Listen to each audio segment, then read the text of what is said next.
The bar was set very high with Tat's work, so I didn't want to fall short, and I wanted to bring what interests me, and I wanted to have a lot of fun this year.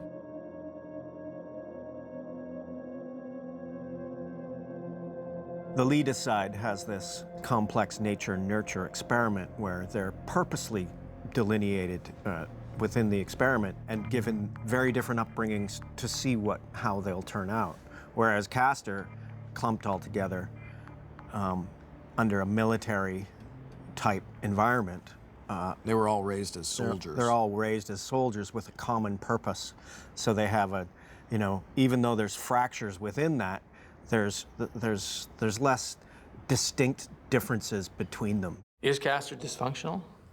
Like any family, I think there's crazy dynamics, but no, they're military. They've got each other's back, and they're very much a tight-knit group of kids.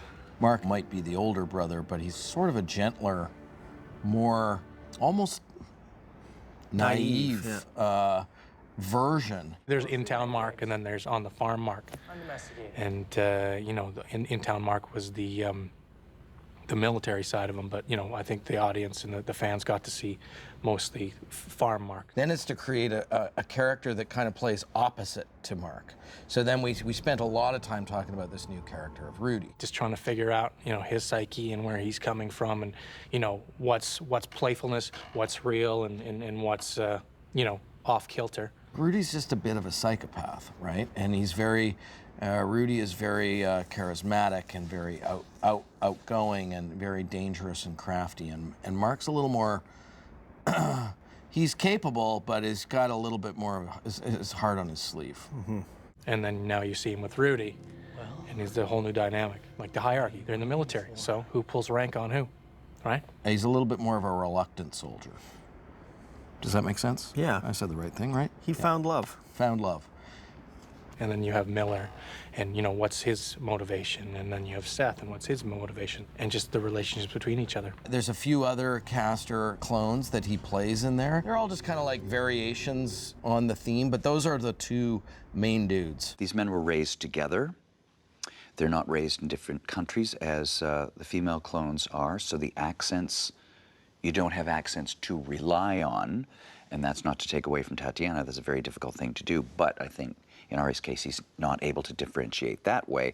So while he was working on his process, and that's private, I don't know what that is, we were trying to figure out how to differentiate them physically. Mohawks help, scars help. The scar is cool. I like that. Now that, I should say, that idea came from John and Ari together.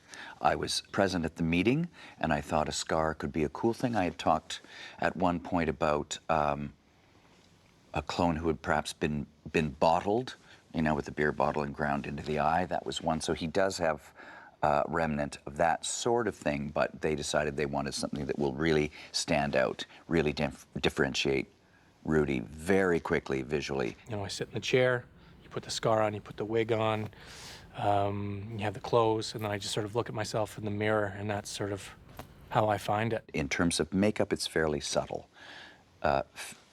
Fairly subtle distinctions. I think, again, with women, they're using cosmetics. They can express themselves through cosmetics, and they do. But we don't have that option with men, so in fact, it's tougher. In fact, I would say it's harder.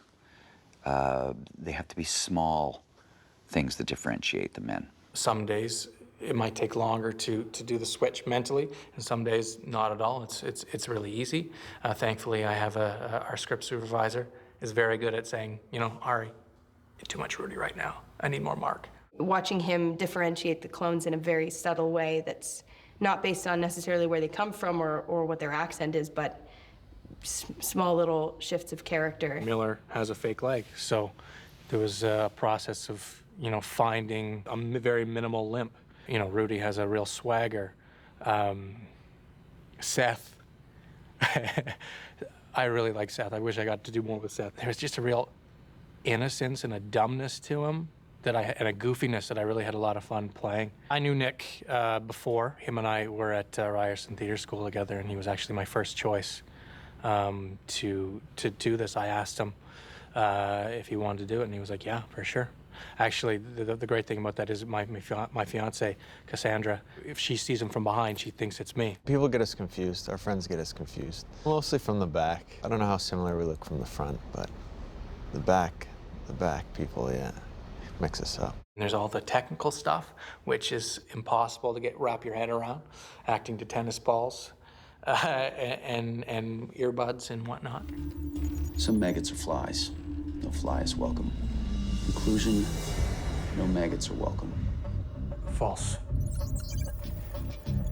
I thought it was a really, really cool scene. And it's the first, really intricate clone scene that I've shot with the Techno Dolly, our lovely $3 million temperamental camera. You have to wait for the camera to hit a certain mark before you can turn that way. And there were a lot of specifications. We'd created this one shot where we start on one clone, or the two clones rather, one of them was being interviewed in this Void Conf Blade Runner-esque style fashion, and we were pulling around through the back of Paul's head, and we come out the other side, and it's the other clone, and it's a bit of a switcheroo. And for whatever reason, just that particular angle that the camera got to started creating this really complex mathematical error. Ah, yes. The day the Techno Dolly died.